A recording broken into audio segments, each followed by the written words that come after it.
Yo, yo, yo, what's up, everybody? Thank you for tuning in to yet again another fantastic indie creator interview. It is your Capes Crusader, Cody, and we are keeping it geekly once again with our good friend Pam Cake of Art of War. We are here to break down chapter 2 and 3 with you. But first and foremost, Pam, how are you doing? Give us a little bit of a recap of what you've been up to since you last been on. Hi, recently I've been up to a bunch of art and I've been actually working on anatomy and stuff myself. I know I'm not the actual artist for Art of War. I'm just a creator and I work with a studio, but I still try to do drafts and everything. So when I turn everything over to them, they can simply just do the art really smoothly and efficiently.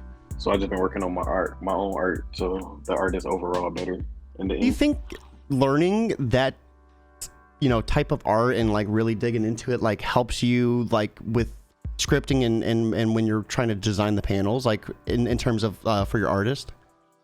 Yeah, it helps me make drafts, and also reading helps too. Like if you read other mangas, it'll definitely help help your process when you make your own stuff. I really had a good idea because I was always kind of into manga. So but it definitely helped a lot. We have Ichthus over on YouTube stopping in to say, what is up, Total Excellence? Good morning, Ichthus. How are you doing, man? Welcome to the stream. If you have any questions for Pam, feel free to ask away. So Pam, I know we're here to break down chapter 2 and 3, but can you give us a little bit of a recap of, who you are and how you got to creating Art of War for anyone that might have missed, I think it was interview 64. So anyone interested, feel free to hit up interview 64 and get a little bit of a recap. But for anyone that's here now, can you give us a little bit of a recap of who you are? Well, I'm from Michigan, and I've always been into anime and always been into manga. And I did a webtoon about 3 years ago, and I wanted to win the contest. Then I didn't win the contest because I didn't submit it in time. But that's what got me into writing stories and making them, actually processing them out for real. And I started with a webtoon called Program Makani. It's up right now on the webtoons, and that's you can tell it's kind of definitely shonen style, but it's definitely a webtoon vertical read, so it's just straight up and down.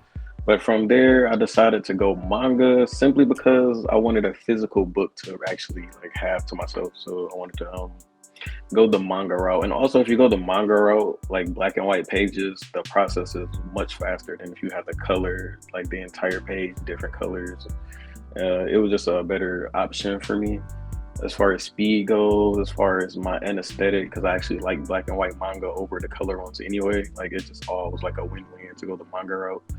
So yeah, I started out webtoon, and I just decided manga, and definitely Art of War was it was like an automatic, I have to make this story, especially when the idea came to me, and then I start having extra ideas about the story. So Art of War was like really just go to Art of War and gravitate towards that. You might hear a cat in the background.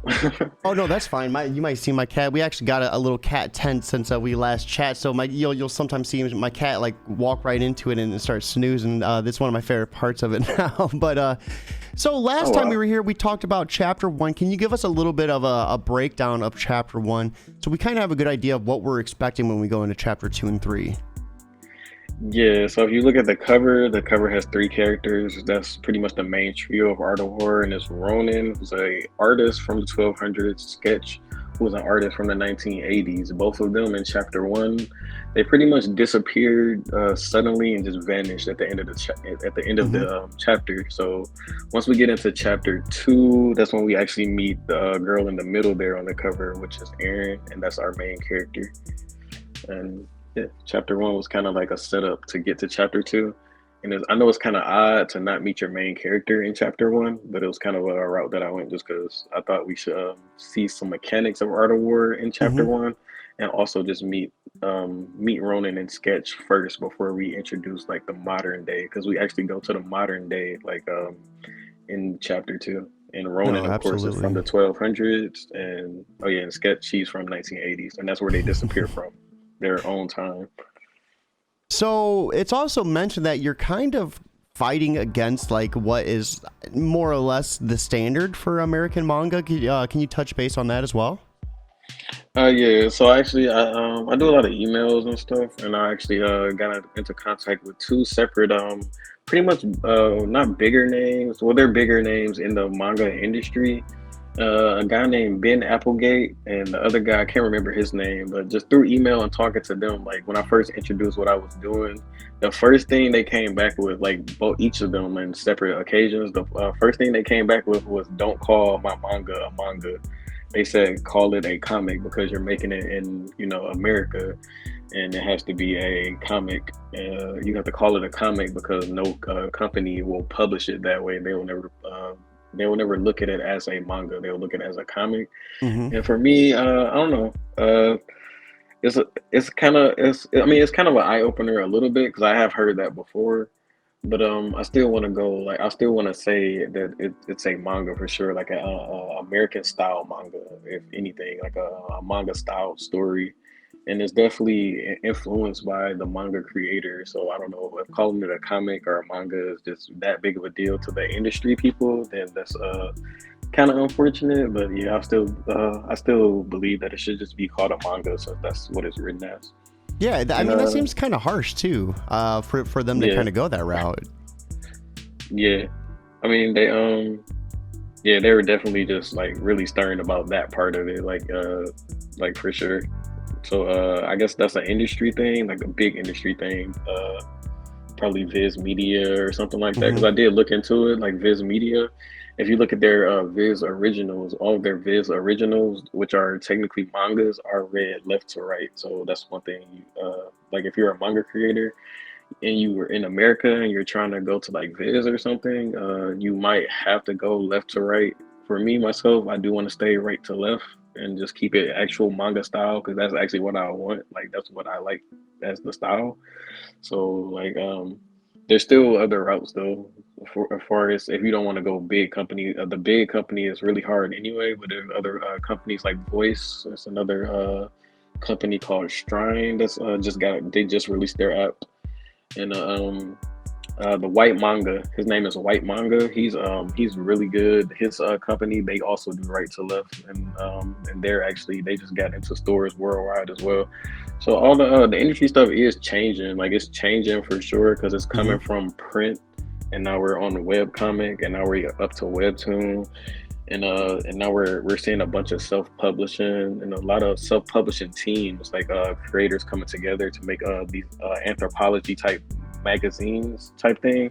I think we were talking about that earlier, but it's like an anthropology type Yeah, magazines yeah. where everyone puts like a chapter or maybe two chapters together. Like a lot of teams are coming up on Kickstarter, and they're just making up these publishers and making up pretty much their own like little publishing teams to putting their content out together. So if I was to get with some other manga creators, that's something I would definitely look at trying to do. Yeah, I'll have to get you in 'Cause I touch. Yeah, because I Zetko definitely of want to. Mayapple. That was like 2 days ago. So it's just it's fitting that like you would be like the interview, like two interviews next. You know what I mean? Uh-huh. Yeah. So definitely, people like that, I would definitely check out for sure. I was looking at this Zenko link just now actually when you told me about it. Hmm. Looks pretty entertaining. I'm gonna definitely read some more into that.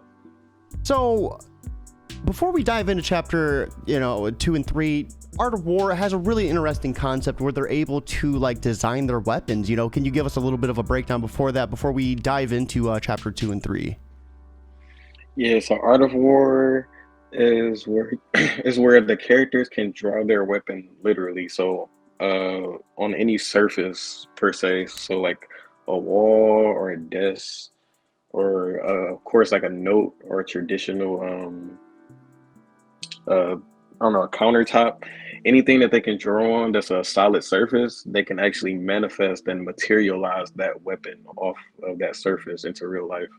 So it's kind of an interesting concept, and it was definitely very fun to work with because there's a lot of different ways that I could went about it Yeah, when I was yeah. in the writing process. So does it matter what surface they draw on? I don't think that's a question that I asked last time, but that it just like kind of like popped up in my head right now when you were saying they can draw on any surface. Yeah, I have some scenes where it's kind of like that's another thing we were talking about too, where different type of artists and whatnot. So like let's say we had like a graffiti artist. Of course they can probably spray a can on the wall of like maybe like I don't know, some type of weapon like a club or something. And then they would be able to materialize straight off the wall like the graffiti spray paint Hmm. and into an actual weapon. That would be like a certain thing right So there, where it was would it kind of like a matter if it was beam like a thing. brick wall or like a wooden wall? Like does like the type of wall it is matter, or is it just the art that is the main, like the main focus? No, it wouldn't matter about the surface, and they can pretty much draw anything, and it will matter about the skill of the artist. Like a sharper, more refined artist will be able to draw like a sharp, refined weapon, and then like Hmm. a more of a mediocre artist, the weapons that he would draw wouldn't be as strong as the weapons that a sharper artist would draw. I got you. I got you. So, with that being said, I think we kind of set the pace. We talked on chapter 1. We talked about the concept. Let's go ahead and take a look at chapter 2 and 3 with Uh-huh. Pancake and get an idea of what's going on. And then after this, we'll touch base on what's next. You did say there was a chapter 4 in the works, right? Or you're already done with it?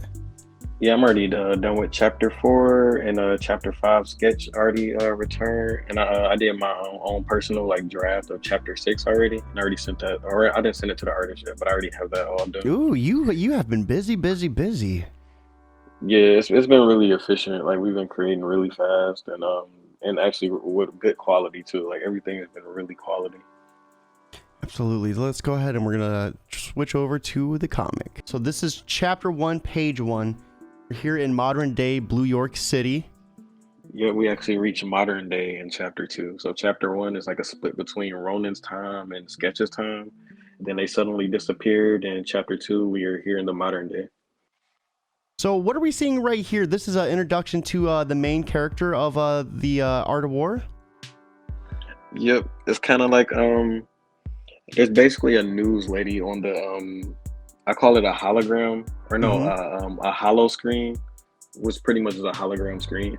But yeah, the news lady, she's kind of talking about the gang violence in the city, and she names the city the city that we're in the modern day is called Blue York. So it's like a rendition of New York. So like a modern day city type setting is We where see Art of War that really 3 takes task force members place. were killed in an alleyway as well. So there's been some fighting going on with artist gang members.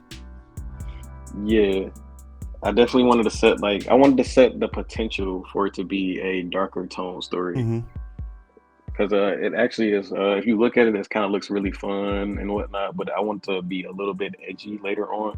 So early on, I wanted to kind of set that little bit of a tone there that people actually can die like in this setting. All right, so let's check out page 2. And right here, we're getting an idea of Erin. And she might not be the most timeliest person. She gets to look at the clock. She might realize that she might be running late for something. Yeah, chapter 2 actually it explains very well of how Erin is, and also chapter 3 touches on that as well. She's very time bent and not good at keeping track of it. And yeah, we kind of introduce her a little bit. We got her favorite things right there. Her little that's her sketchbook. She Mhm. has like a cat. She has little Sas Nova, which comes up later, like little Sas Nova sticker. So, what was your direction for making Erin always late and just not very good with time? Was there any special, meaning behind it, or reason why you wanted to go that way, or did it just kind of fit? I really wanted her to be organic, like a really organic character. And as far as like design, I knew I wanted her to be someone kind of like if you read other mangas from My Hero, you have the lead female. I forget her name, but she's also like the lead female, or she's I forget her name, but also Jujutsu Kaisen. It's Nobar Kugasaki. Yeah, both of them, they're kind of like brunette type. Hmm. They have like brown hair. They have like kind of like short, medium hair, and they're not really like they're not tomboys, but they're not girly girls. They're just really organic, and they just kind of take the world as it comes. That's how I want it kind of Aaron to be. And I don't know, the dialogue kind of reflects that definitely, like throughout the story. And she's definitely time bit. She's definitely witty. She's definitely snappy. Like, yeah, she's a pretty cool character. So She's right definitely here. my favorite character that I've ever written. I also love the cat too. You see here, I've done this before too, where I've realized I'm late for something. I jump off, rip the covers off, and the cat goes. But the cat doesn't go flying, but the cat definitely is like, "Yo, what the hell's going on?" Yeah, and those are actually references from my own cats. Like both cats are there. Those look actually like my own cats. So I thought that was pretty funny that I added them in there. So you're still working with the same art studio that you worked with Chapter One, correct? Yep. We're still just linked up and going strong. And do you want to go ahead and give them a little bit of a shout out since we didn't get a chance to mention them earlier? Oh yeah, it's Kai-Fi Studio. They're based in Los Angeles, and yeah, they're pretty good. They do illustrations. They do they even do like web stuff, like web design, Mm-hmm. and they do music too, like YouTube playlists of like lo-fi music, and they just do like illustrations over the music, so you can like look at the illustrations and have the lo-fi music in the background. So we get a chance to see our main protagonist heading to the ESOL Academy for Artists. She is running super late, and this is the official start to Art of War Chapter 3. Yeah, Or Chapter this 2, is excuse me. And here she comes. Yep, it's called Here She Comes. There's the logo, Art of War. So she does ride a scooter, and this is kind of like a world building thing. Like I watched a YouTube video of just like world building, and you just Mm-hmm. want to kind of place it there early on. Like Easel Academy for Artists. That is a school that she attends. It's not like a core thing where the story will revolve around her being there, but that is a place that she attends. I gotcha. And let's go ahead, and it looks like right here we see class has begun. They get an hour to draw weapons. Everyone's working, and it's the final exam. So she picked a horrible day to be late, right? Yeah, definitely. That's not the day you want to be late to your class is on final exam day. So can you give us a little bit of a breakdown of this teacher? What type of personality does this teacher have, and how big of an influence is he going to be within Art of War? Yeah, so Professor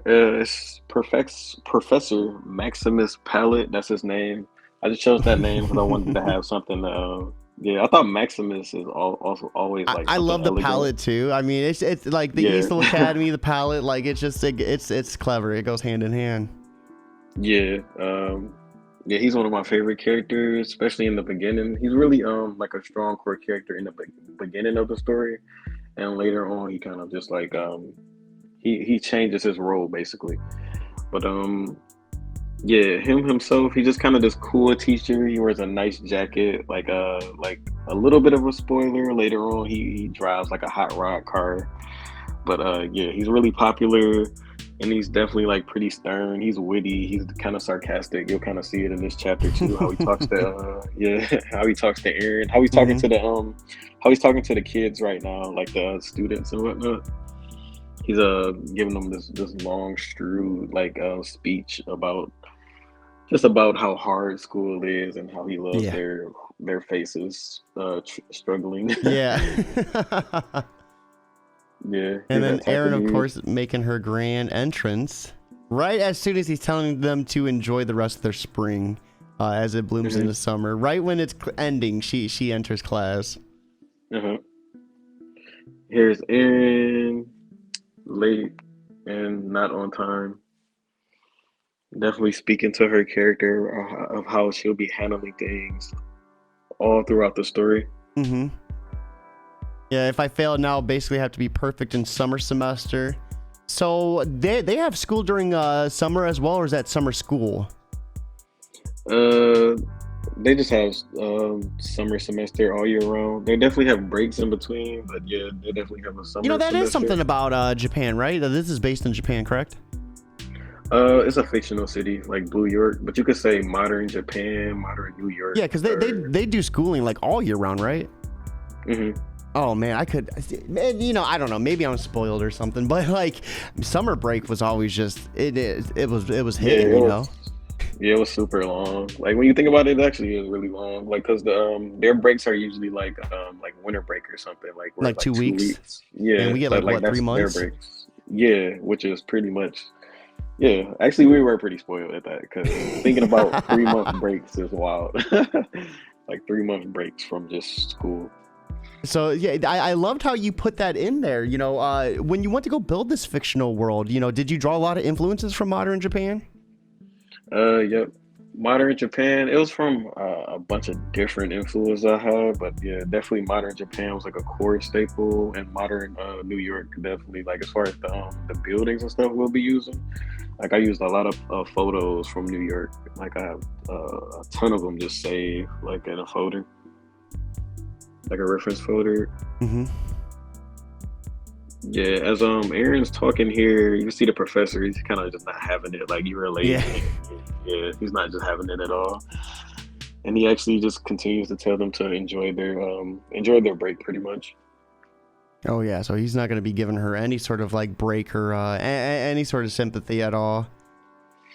Yeah. Yep. And then we meet another interesting person right here as well. Let's pray for summer semester Aaron. But it looks like he still has a little bit something to say too. Yeah. So this character is a Rose, and she's like basically Aaron's bully type of person, like her I want to say rival, arch little rival in school. And you can see she always has something smart to say when she's talking to Aaron, like for sure. And at the bottom here, yeah, he's just pretty much going on, still being like all about like, yeah, there's good luck for summer. He does take a little moment here on the next page to actually give Erin some advice about how she goes about the rest of her school year. Yeah, saying she has great potential. Even though she's trying to prove that she's not trying to tap it. Pretty much like be better, do better. Yeah, exactly. Just be a little bit better, be on time, and just use your potential to its best potential and stop being late. Essentially. I love the little throwback to the arcade as well. Were these some of the same arcades that we seen in chapter 1? It's not the same city, but just another arcade. So it actually plays around later. So in chapter 1, we saw a sketch of the arcade. He was playing Galactic 1. And this chapter is, it's modern day. So we're playing Galactic 6 now. So, and that's another game that Aaron plays. So later when Aaron meets up with Sketch, like later in the story, they actually connect that way. Oh, that's really cool. I love the little Easter egg too. Is that something that you kind of were hoping readers would find on their own, or is it something that you just wanted it to be kind of hidden? If they saw it, they saw it. Yeah, technically, because it's not really mentioned for real. Maybe not till later, at least. But like it's pretty much how Aaron and Sketch kind of connect, like later on, because they become really good pals, like good friends. Absolutely, that is cool too. I always love the little Easter eggs in there that kind of ties the story together. I don't know if you ever played Tekken at all, but Galactic, that's what I kind of modeled it after. Like that's where I got the idea of like Galactic 1, then went to Galactic 6, and then that's pretty much. I was really big on Tekken Tag for the PlayStation 2, and if you beat it, you unlocked bowling. So we always used to bowl on Tekken. Yeah. It was the best. It honestly was so much fun. Yeah, Tekken Tag was one of my favorites. Tekken Tag 2 was like literally my favorite of all time. Like that was my favorite Tekken. So now we kind of see her going ham on this game, and she loses track of time once again without realizing she's been here playing this game for 4 hours straight. Yeah, she was just kind of like blowing off steam pretty much just because she failed her exam. That's what she was thinking about and whatnot. And she clearly got KO'd and kind of slammed her hands on the arcade game. So yeah, she has been there for 4 hours, and that's pretty much like how her personality is. Like she pretty much doesn't pay attention. I want to say kind of like an airhead, like quote unquote. Now, next page is a nice little scene of her realizing just how late she truly is and how much of a rush she's in to get out. And then we see the arcade owner making his little remark here. Freaking kids, I swear, always in a rush. Which I think kids really are, right? As a kid, I remember always being in a rush. Like I was like, had all the time in the world, and I always made sure to get there as fast as humanly possible. Oh yeah, I was in a rush all the time when I was a kid, just to play games though. Like I would Mm-hmm. literally run home and like run into my room and just turn my game directly Always on late as without hell to doing everything anything too. else. Yeah, like Then this that's brings pretty us much. to the last page of chapter 2. Uh, Seeing that she's on the way to meet Sassanova. So the sticker on her little journal, she's getting ready to meet that artist. uh-huh. Well, yep. It gets mentioned in chapter 3 where she's actually going, but yeah, you can tell she's late for something again, and that's pretty much what she's late for. All right, so let's go ahead. Speaking of chapter 3, let's bring that over as well. So we'll start right off the rip. I like how everything transitions smoothly too. Like right, we were able to flip right into it. Right here, it almost looks like she's busting out some sort of trick right here. Oh yeah, she's a scooter girl for sure. Dude, I used to see some of those what is it, the X Game scooter people doing like the 720 like spin flips. I'm like, oh my god, dude, I sound like such a boomer talking about it, but it just blows my mind. Yeah, X Games were really fun to watch, and I always like to watch them because of Goofy, the actual Goofy movie #2. Like the character Max, he was in the X Games in that movie. It was actually pretty funny. Yeah, I do. I love those Goofy movies so much. Holy crap. When they went camping when he was going to college, one of the saddest moments of my Yeah. life. It's like, Max, spend some time with your dad, please. Oh yeah, he was totally bent on not hanging out with his dad. Also, So there's after... another Oh, go ahead. my bad. This is another X Game movie. It's called Brink that was on Disney Channel. The Like, that roller was, skating one? Yeah, that movie. Oh, was you're going to really make me good. show my age here. So we see That Aaron movie busting was out some one of my tricks, favorites. maybe a tail whip, scootering along. Then things, are about to come to a head, you could say. So who is this in the glasses that we're about to meet? She gets introduced as a foreign character, and she's actually she's a foreign exchange student, and her name is Mickey. I really like how you design her glasses as well. Was there any sort of like inspiration or influence for those designs? Yeah, so one of those like the geeky characters in like mangas and anime, for some reason they always have like swirly eyes, like the swirly eyes deal going. So I really wanted that in one of my characters when I was like first starting out writing it. And I decided to be her just because so Erin, she has a trio of course with like Ronan and Sketch, but she also has another trio that she's a part of, and it'll be Mickey and the other guy that we're going to meet this chapter. And that'll be pretty much like her regular friends who aren't artists, like people who don't have powers. Like that's that trio, and then it's her trio with Ronan and Sketch. So I really wanted a character with like swirly eyes to be a part of that trio, and this was her. She has like the binary 0110 on her Yeah, shirt. yeah. It's So it kinda looks like a, she was about to take her out with her scooter, but she crashed, and it looks like her scooter's instead about to get taken out by this bus. yeah, Things are about to get bussin', you could say. yeah, exactly. So she crashes into Mickey, and then her scooter kind of rolls out into the street, and then here comes a random bus just going and rolls it over. And there goes my scooter. And I love this too. The her looking for her glasses. It gives me the Velma feel so hard. Yeah. Jinky. Yeah, exactly. And then right here, sorry, I was walking out the door when some monster attacked me. So she doesn't even know what even just happened right now. Yeah, and her explanation, even on the next page, is kind of just pretty. It's kind of like just rambling, but it's kind of like rambling, I guess, purely, where she's just like describing things just weirdly, like or oddly. I really loved how the artist put this background here too. The way she was talking about the monster, they designed like the monsters in the background, and then when the moment of realization when she's like, oh crap, that was me. Yeah, exactly. And then right here, a rush to where technically it's secret, but it's not secret for much long. On page 5, we have another interesting character drop in to spill the beans. So who is this character? Another thing I noticed too is when characters get like formally introduced, they have like a little background to them. Like with Rose, when Rose was introduced, she had like a whole bunch of roses behind her.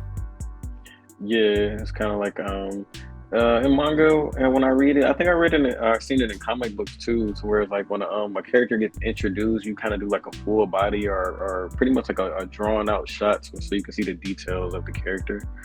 And yeah, he did a really good job because he looks pretty cool. This is Sully, and actually his inspiration was Hai. I think his name is Hai.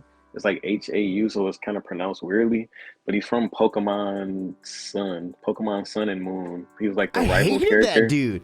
I absolutely. Yeah. That's the dude you had to fight all the time, right? Yeah, come up Yeah. out of nowhere and just he always His, wants his to fight. dude, his brother was a champion. It's like, bro, listen, I already. How many times Yeah, I got to teach you this lesson, old man? Like, exactly, exactly. Like that's where this character's inspiration was from. It was I kind of love like how he's picking up the scooter, a bullets are Hawaiian falling type. off of it and everything. Yeah, it has little wings, like RIP to the scooter.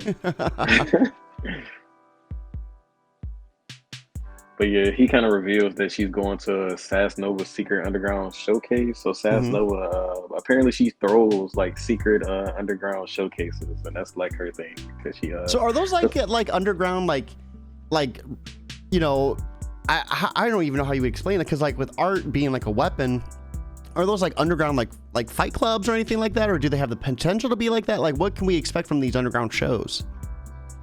there's definitely potential for underground like fighting and art shows and artists fighting underground. Sass Nova showcase, I would think it would definitely be something where she's just showing off her skills as an artist, like hmm drawing her weapons and like just putting on an art show pretty much. Like Because like art in this world is totally uh, different than art in our world. You know what I mean? There's so much more yeah. potential for things to go wrong or things to go crazy in this world with art. It feels. Uh-huh. Yeah, that's one thing I mentioned too before. Like, I have a news. I have a news webtoon about Art of War. It's called Art of War: The News, where it's just kind of like themes and ideas and not a real story. hmm And I actually mentioned on there that it was that architecture. Like, architecture is actually like a big industry in the artist world because you can just have people like actually drawing buildings instead of like constructing them That is and so whatnot. cool. That is Yeah. so cool. Are they able to do that with like other things too, like cars or vehicles or anything?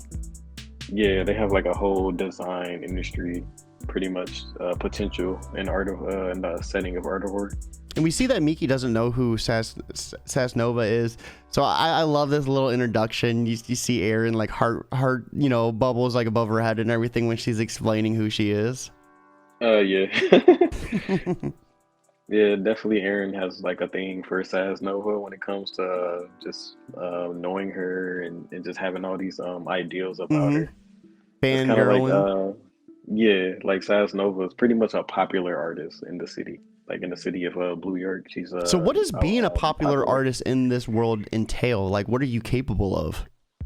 Everything? You're definitely you're definitely more of a talented artist as far as being able to draw your weapons and I guess fight other artists, and that will probably entail to her showcases and whatnot. Like the showcases she put on, hmm probably doing showcases probably got her to being popular because she got more known for her skill, like her actual skill as an artist.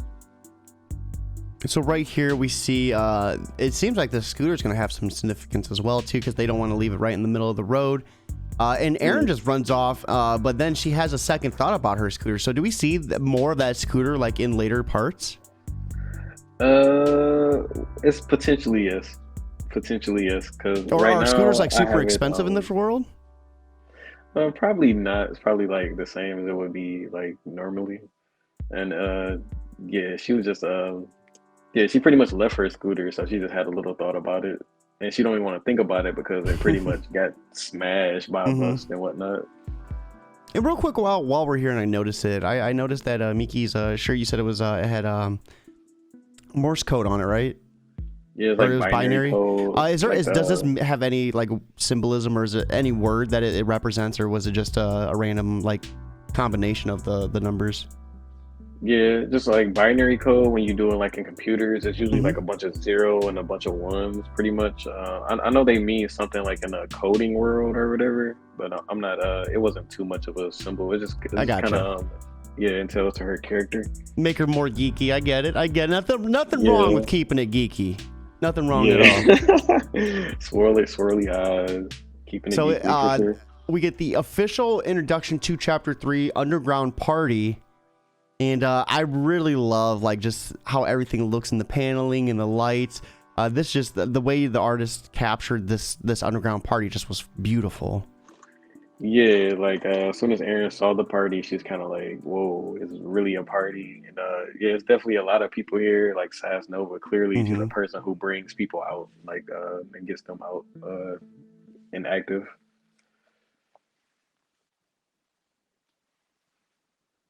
Next So we page, also we find kind that this is a new of location as well. yeah, that's what I would think too for someone who is kind of like an indie, pretty much like an indie creator throwing out like these showcases underground. Hmm. She'll probably have to pick like a new location every time, Are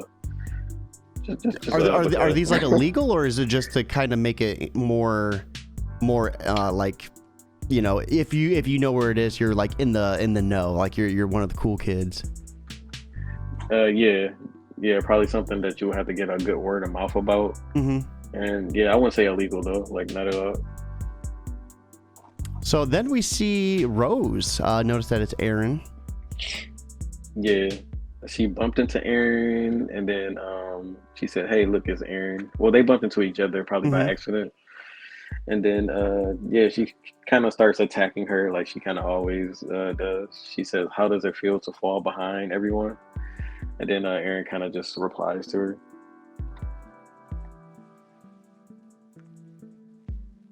And then, you know, the CSAS Nova, I love how they, you know, she's like, duh, you know, why else would I be here studying the greats? With that being said, why aren't you studying a trash can? I was like, damn, dude, she is just like out to get the throat at this one.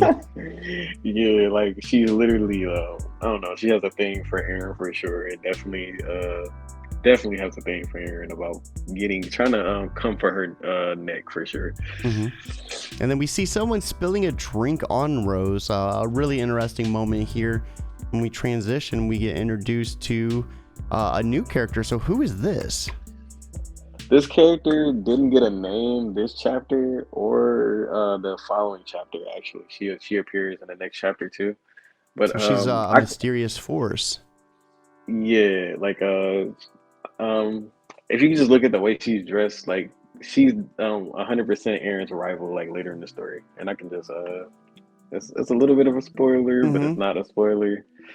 But yeah, her name is Bali. Okay. Okay, so Yep, we're yep. getting a little bit of an exclusive name and a little drop there. I hmm appreciate that. Hell yeah, let's go. Yeah, her name's Bali, and she's gonna be pretty much Aaron's like direct other rival of someone with skill. Like she's got kind of like a prodigy artist herself. Hmm. So we see Aaron get caught up again, and it's the two from earlier. They're out of breath running to catch up with her. Yeah, yep. They caught up. They finally catch up to her. They're out of breath, and they if you didn't notice, they actually didn't. They never got Aaron's name, so that's what he's Mhm. asking right now. She's like, "Who is your friend?" And he said, "In fact, like, who are you?" Like to Aaron. Yeah, yeah. That's nice of them to get the scooter though. Who is your friend? In fact, who are you? Like, and then Aaron's rival, you know, hardly friends. So right off the rip, you know, she wanted to get Rose away from her, but we kind of get a feeling that she doesn't want to be friends. You know, so why introduce her in that manner? Uh, it's really kind of like Bali's doing her own thing type of thing. Like it was totally like a random I want to say a random occasion that happened. Like a random it wasn't supposed to happen. Like she kind Hmm. of bumped into her. I don't know, cause I don't know. As a reader, I want to say that Bali actually spilt that drink on Rose on purpose. Oh, that's what I want to say as a reader. And like she just noticed that she was talking down on Aaron and actually Hmm. just came over with a drink and quote unquote accidentally spilled it. But yeah, that's how I want to see it as a reader. Yeah, yeah, yeah. So page 15, we see that she's actually getting ready to leave. Aaron doesn't even have time to really talk to her. She's like, wait, what? And then yeah, so a really brief interaction, but you said we see her come back Mhm. more. Do we see her more in 4 and 5, or is it something where we wait a little bit to get more of her her story more properly fleshed out? Yeah, so she's in chapter 4 and 5. She's just not the focus, like at all. Like, actually, when I wrote this chapter, like these, her panels, were actually supposed to be a little bit smaller. She wasn't supposed to get like a big introduction panel, but I don't know. We just decided to do it differently, and yeah, I mean, it came out good though, because it's still kind of she's only on a couple pages, and when Hmm. she actually gets introduced later. It's it actually it comes out smoothly. It comes out smooth because we don't get her name here, and we won't get her name next chapter. Yeah, and but you get that build up. You get that that curiosity starting to build up, and the payoff. That's Yeah. awesome. I loved it. I love it. So what's her deal? Another little interesting panel here. These three are left wondering what's going on with her, but then we see another really interesting looking pair right there, kind of like off in the shadows.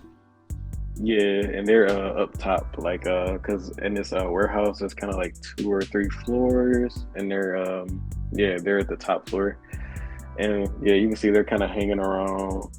Yeah, and definitely about some trouble for sure, which kind of leads into like the chapter 4, like what chapter 4 and 5 will Hmm. be about. So we find that these two are here to crash this party. So things are about to get to a climatic point. It feels. They're getting ready to jump off. We see them jump off from the balcony, and then we end on page 18 with them jumping down. So, Yeah. anything you could tell us about these two, or is that do we have to wait until chapter 4 to find out? Uh, well, they're definitely here for trouble for sure. Ooh, Like okay, that's okay. they're yeah, they probably got impatient that Sas Nova wasn't there yet. That's what I would say. All right, so right there is chapter 2 and 3. Let's go ahead and move back to our regular cameras. So Pam, after going through chapter 2 and 3, what can we expect from chapter 4 and 5? When are you expected to have those out and available for readers to check out? Uh, four. I actually have four right now. Actually, like it's in the same type of Dropbox link that I could send you. I just didn't think we would have enough time actually to even look at that one. But yeah, that's definitely something we can check out like next time or Yeah, when we have yeah. more like time or whatever.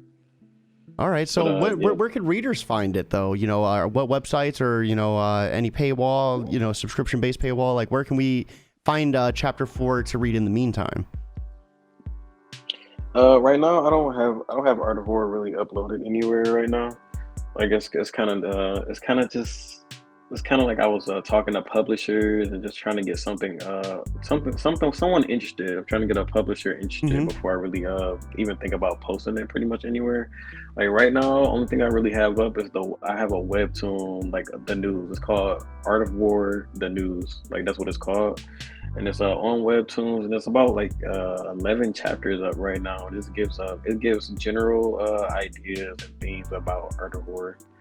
And right now, I don't really I don't know, I don't have it uploaded anywhere. Like these chapters that we just read, like we read Mm-hmm. that we read chapter 1 back on interview 64, and we read chapters 2 and 3 on this interview. Like I don't have those chapters like up anywhere. Like I'm thinking right now, I might upload them to this site called Pixiv, which is a really good site if you want to upload like artwork or upload comic book or upload manga stuff. That's Mm-hmm. a good site to do it. I think I was gonna do it there, but yeah, as of right now, it's not uploaded anywhere. I just have it in the Dropbox, and I'm kind of sitting on it a little bit as I keep creating art and whatnot. Yeah, absolutely. So speaking of publishers, like who are you reaching out to? Who are you looking at? Do you have anyone you got your eyes on? The publisher for Voice, it's a site called Voice Me, and the publisher actually contacted me. He went into, or not the publisher, but the actual owner of the Voice Me. Like he actually DM'd me, and so he requested material. I sent him the material. He just haven't got back to me yet. Oh, that's exciting. But Voice Me would definitely be ideal because they're definitely a growing publisher. Like Mm-hmm. they're growing. I think they have about 60,000 on Instagram right Wow. now. Yeah, that's big. That is big. Yeah, like they're growing for sure, and they were doing mostly like webtoon style, like manhwa style, like the vertical stuff.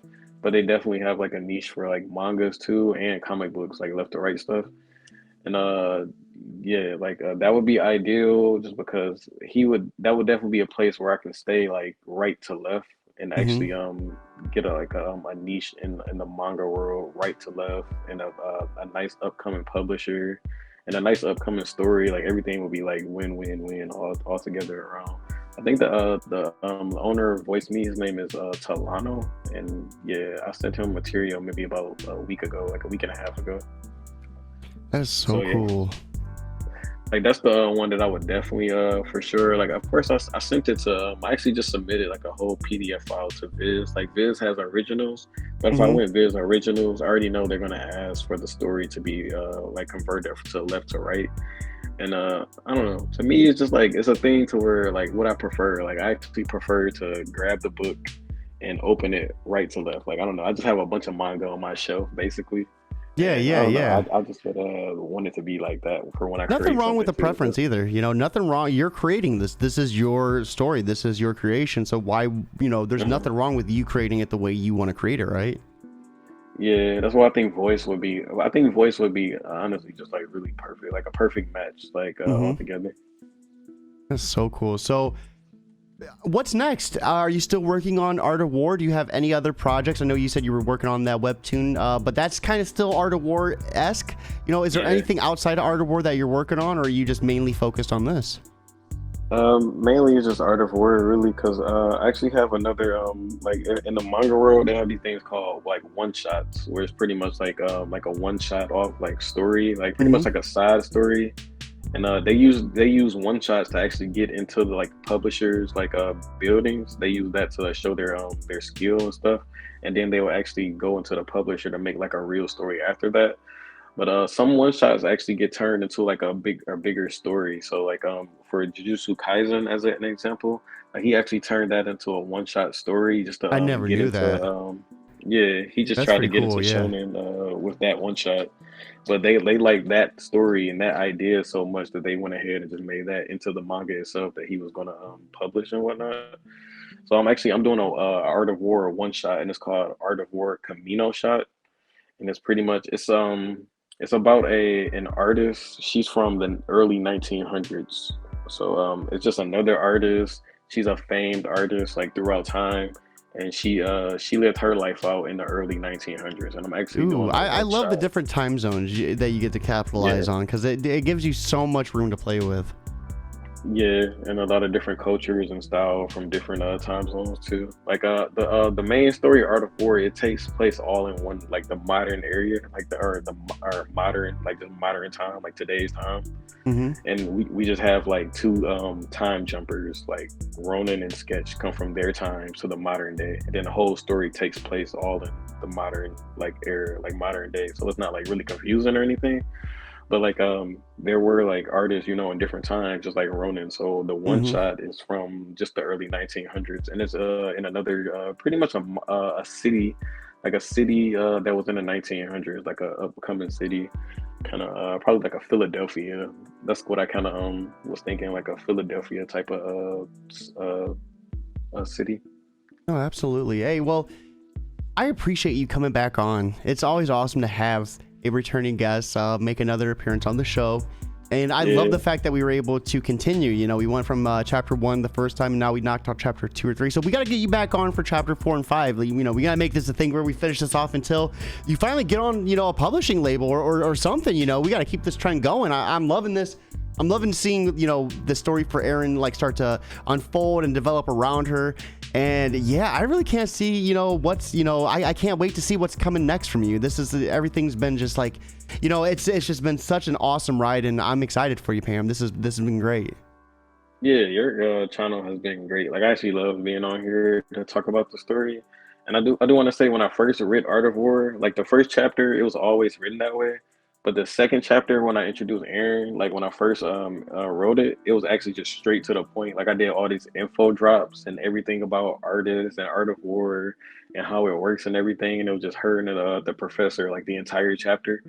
And I went back and just read it, and I rewrote the whole thing and made it to like a more of an organic, Mm-hmm. like um, like an introduction, an organic introduction of where something happened. Like they're at this underground party and they see some action, and because it worked out way better like when I Oh rewrote yeah. it that way. I think, when I read through it, I think I had a really good organic feeling. I think maybe doing it the way that you originally did it might have been maybe a little bit too much of like an exposition dump. I think the way you Yeah, kind of filtered it in exactly. I think you did an outstanding job. Yeah, because it was really just a big info dump on artists and how they materialize weapons. Hmm. Because they really use this thing called key serum energy. So it was like a whole bunch of just explaining, and I don't know, just rereading it, I was like, this is too much info. This is too much. It's too many words, basically. So I just wanted something organic, like an event, kind of like an introduction event, pretty much. Like they're at this underground party, and this whole thing happens where in chapter three, those guys they jump over the rail and they kind of start this whole ruckus out, and yeah, it kind of gets heavy in chapter four. It gets really heavy in chapter five, and then that's kind of Ooh. where it transitions from chapter six to the next scene, to where we actually leave the underground warehouse. So I don't know, that the introduction from there is way better than I first had it, to where I was just doing a big info dump and whatnot. No, absolutely. And it sounds like things are about to get spicier and spicier as we near closer towards would you say that's going to be, is chapter anything past like chapter 6, 7, like is that going to be like the first arc or the first book? Like how many chapters are going to be in like the first run? Um, I really just have it set at 175 pages. Like once I cross 175, that's when I'll just wrap up like one volume. Like that's when I'll Okay. and I'm thinking that'll be right now I estimate that'll be like 12 or 13 chapters. That's Okay. what I estimate right now. So why that number though? Like what drove you to that number in particular? Because usually it's 200 pages in a manga volume. So I wanted to do 175, and then the extra 25 pages I'll just kind of open it freely for like pretty much like extra pages, like concept art Okay. and kind of like illustration stuff. I like that. I like that a lot. Well, hey, Pam, we do have to be wrapping it up. I appreciate you coming back on the show. Can't wait to get you on for another third time. But before we officially end things, you know the drill. You were here once before, so I got to ask this question again. For anyone that is struggling, let's say with maybe building the world of their story, doing some world building, fleshing out some of these characters in their environment, what sort of advice could you give them to help them kind of start to develop that technique a little bit better? Definitely read more. Like observation is the number one way to become a better artist in general. Like I learned that just from watching a bunch of YouTube videos, and that's what all the big artists, like the ones who just made it really big, that's what they all say. That observation was their main thing that helped them grow and learn as an artist itself. So if you want to be a better like manga creator or create your world better, just read other mangas that have Hmm. made it like really good. I want to say like if you want to be like in a older like let's say Edo period type of Japan where it's like samurais and stuff, then I would go read like Rurouni Kenshin or something. If you just want something where it's like a fictional village to where it's kind of like old style, something like Naruto is definitely something like that where it's like its own type of village and you can tell the creator made the village and it's not like a village made from not like a village that was actually there in real life before, even Hmm. though it probably definitely had influences from real life, but it's definitely like its own made up village. If you want like a fantasy type world, I would definitely go to somebody like the Soul Creator, or not Soul Creator, but Soul Eater, like the Soul Eater creator. Like he made his own fictional world and made like a smiling moon, and it's kind of just trademarked now. Yeah, Like yeah, that was that's so crazy too. yeah, like and he's the same creator for Fire Force. So like he made like his own world, the buildings, like the architecture, Hmm. it looks unique the way he made it. So you can tell like it's his own unique like thing, his signature style. So I would just read stuff that you like first and foremost, and then just kind of make the world that you pretty much wanted. Like I wanted a modern city world, like because I like buildings and skyscrapers and stuff. And that's kind of why I like My Hero Academy because it's kind of like setting at the same stage. But that's what I wanted. So that's the route that I went for Art of War. Because you definitely can make something called Art of War. You can make it you can definitely make it into like a samurai time, and that would Hmm. probably even make more sense really. But I just really wanted modern cities, so that's the route I went for sure. And it worked out perfect really, just because Yeah, the yeah. story just kind of flowed Ooh, fluently. you could always go back into that samurai story as another little one shot, and I think that would be really awesome too. That's the beauty of this. You can Yeah. do so many different ideas with it. I love it. But until then, Pam, we Uh, do have to be wrapping it up. I appreciate you coming on once again. Thank you so much. This was such an awesome time breaking down chapter 2 and 3 and giving us a little bit of an exclusive look at just, you know, not only these chapters, but kind of what to expect in the next couple of chapters. With that being said, guys, it is a beautiful Thursday. I do have to get things ready for work, and man, I gotta work all day. We have some more indie comic interviews tomorrow starting at 10:30 a.m. and then Saturday we have 2 planned, so be sure to stay tuned. Get notified on YouTube by clicking those upcoming live streams and just clicking notify. That being said, guys, I hope you have an awesome day, but most importantly, keep it geekly.